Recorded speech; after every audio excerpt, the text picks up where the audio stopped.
So this question belongs to the kinematics, in which we have a rock which is dropped, that is initial speed u, it is equals to 0 meter per second. Okay, dropped in a mine and the splash is heard after t equals to 10 seconds.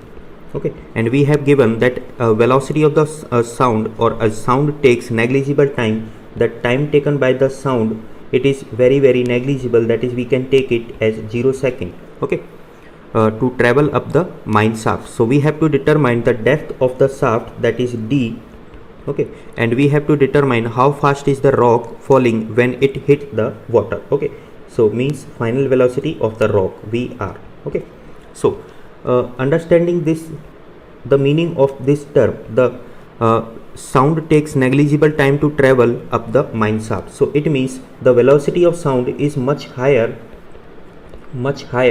so that when